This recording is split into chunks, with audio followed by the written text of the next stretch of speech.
CH44 Amar ji का एक बाप के रूप में हारना। अब तक अमर जी अपनी बेटी के दर्द से रूबरू हो रहे थे कि उनकी बेटी ने कितना दर्द सहे है।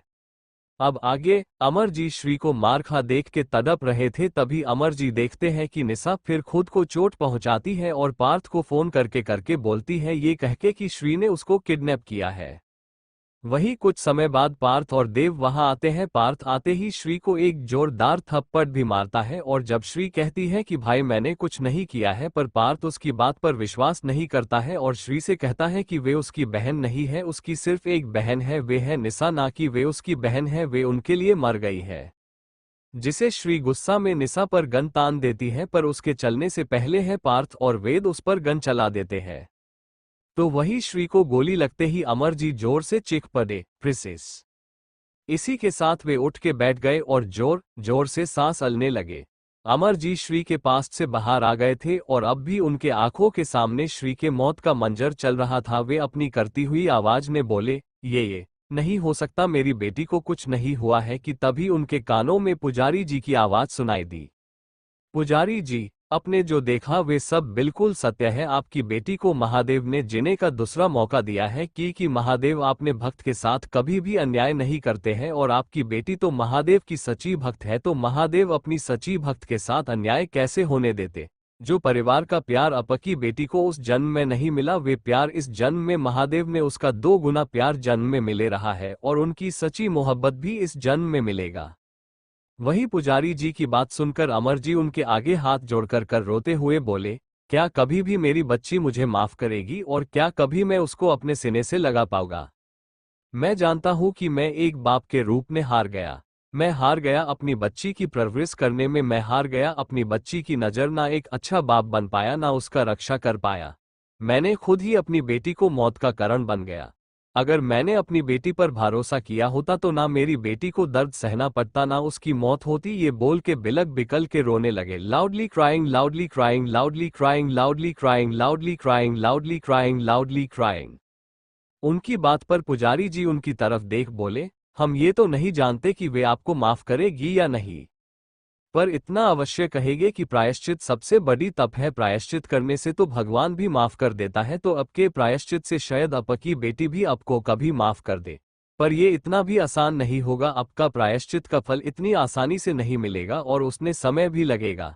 कि आपकी बेटी का दर्द असहनीय है तो उस दर्द को मिटाना इतना आसान नहीं है, पर महादेव पर विश्वास रखिए। महादेव ने जैसे आपको सच्चाई से रूबरू कराए हैं वैसे हैं वे आपकी भी सुनेंगे, बस धैर्य रखिए। उनकी बात पर अमर जी ने हाँ ने सिर हिला दिया। फिर पुजारी जी के साथ उस कुटिया से निकल के मंदिर में आ गए और महादेव को आगे हाथ जोड़कर बोले, हे महादेव, अपने मेरी बेटी को जीवन दान देके इस बाप को अपनी गुनाहों की प्रायश्चित करने का मौका दिया है, उसके लिए आपका कोटि कोटि प्रणाम। ये बोल के अपना सिर महादेव के प्रतिमा के चरण में झुका लिया और फिर महादेव को देखते हुए अपनी आंखों में निशा के लिए नफरत लिए बोले, और लड़की के वजह से सब हुआ है, उसको तो ऐसी सजा निकलेगी कि उसकी रूह भी कांप जाएगी।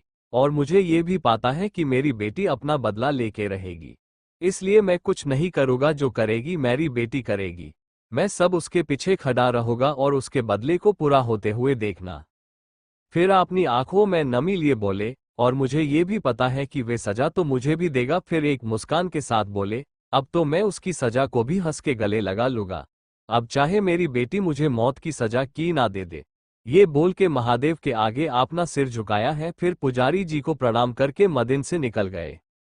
वही वेद जो कि अपनी चेरी को देखने के लिए बेचैन था, उसकी गाड़ी आके श्री के ऑफिस के बाहर रुकी और वे अपने गाड़ी से शान से बाहर आया है। साथ में उसका असिस्टेंट भी खड़ा था जिसका नाम अमन था। वे अपने बास को देख के बोला, बास मिटिंग का टाइम हो गया है, सब मीटिंग रूम में इंतजार कर रहे हैं। जिस पर वेद ने हाँ ने सिर हिला दिया, ऑफिस के मीटिंग रूम की ओर चल दिया।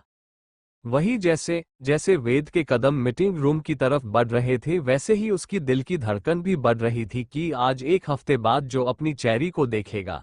मीटिंग और प्रोजेक्ट तो बहाना है, उसको तो अपनी चेरी के पास रखने के लिए ये प्रोजेक्ट कर रहा था। अमन आगे आके मीटिंग रूम का गेट खोलता है तो सबकी नज़र वेद पर चली जाती है। सब बिजनेसमैन खड़े होकर उसको ग्रड करते हैं।